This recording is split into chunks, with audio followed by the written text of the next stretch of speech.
মাধ্যমিকের ছাত্রছাত্রীরা সামনেই কিন্তু তোমাদের টেস্ট পরীক্ষা রয়েছে, তারপরে রয়েছে কিন্তু ফেব্রুয়ারি মাসে 2025 সালে ফাইনাল পরীক্ষা।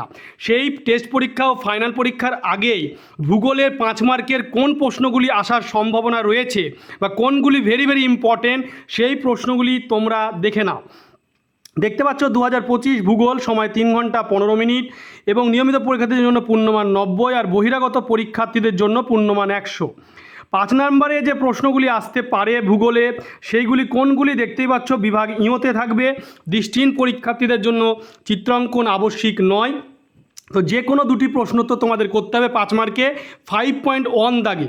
5.1.1 নদীর ক্ষয়কার্যের ফলে গঠিত 3টি ভূমিরূপের চিত্রসহ বর্ণনা দাও, অর্থাৎ ছবি আঁকতে হবে এখানটায় কিন্তু।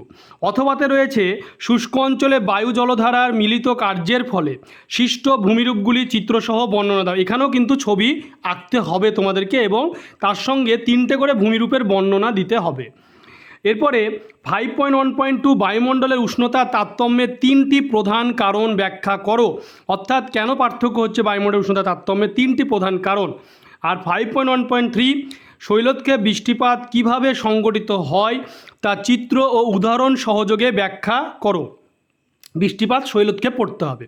5.1.4 জোয়ার ভাটা সৃষ্টির কারণগুলি ব্যাখ্যা করো, অথবা পৃথিবীর নিয়ত বায়ুপ্রবাহগুলির উৎপত্তি ও গতিপথ চিত্রসহ ব্যাখ্যা করো। জোয়ার ভাটা সৃষ্টির কারণ এবং নিয়ত বায়ুপ্রবাহের যে গতিপথ এবং উৎপত্তি চিত্রসহ ব্যাখ্যা করো। এই প্রশ্নগুলি তোমাদেরকে কিন্তু ভালো করে এখন থেকেই তৈরি করতে হবে 5 মার্কের জন্য, ভেরি ভেরি ইম্পর্টেন্ট কোশ্চেন।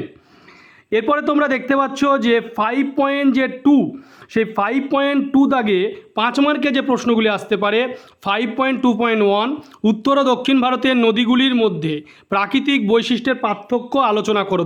উত্তর ভারত এবং দক্ষিণ ভারতের যে নদী তাদের মধ্যে কিন্তু পার্থক্য আলোচনা করতে আসতে পারে। অথবা আসতে পারে ভারতের পূর্ব পশ্চিম উপকূলীয় সমভূমির প্রাকৃতিক বৈশিষ্ট্যের পার্থক্য নিরূপণ করো, হয় উত্তর দক্ষিণ ভারতের নদী আর না হলে পূর্ব পশ্চিম উপকূলীয় সমভূমির প্রাকৃতিক বৈশিষ্ট্যের মধ্যে পার্থক্য নিরূপণ আসতে পারে। 5.2.2 পূর্ব মধ্য ভারতের লৌহ ইস্পাত শিল্প গড়ে ওঠার প্রধান কারণগুলি ব্যাখ্যা করো, অথবা ভারতের পশ্চিম অঞ্চলে পেট্রোরসায়ন শিল্পের কেন্দ্রীভবনের কারণগুলি ব্যাখ্যা করো। এই দুটি প্রশ্ন ভেরি ভেরি ইম্পর্টেন্ট।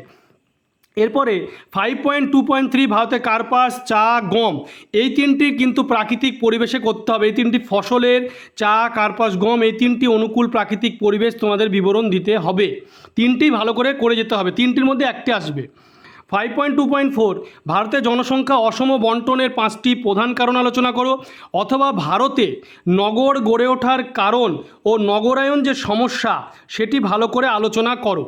তোমরা ভিডিওটি বেশি করে শেয়ার করবে, চ্যানেলটিকে অবশ্যই সাবস্ক্রাইব পাশে বেল আইকনটি তোমরা প্রেস করবে, তো পরবর্তী ভিডিও নোটিফিকেশন তোমাদের কাছে পৌঁছে যায় এবং তোমরা এই প্রশ্নগুলি 5 মার্কের এখন থেকে প্রস্তুতি নাও ভালো করে, যাতে টেস্ট পরীক্ষায় তোমরা ভালো রেজাল্ট করতে পারো।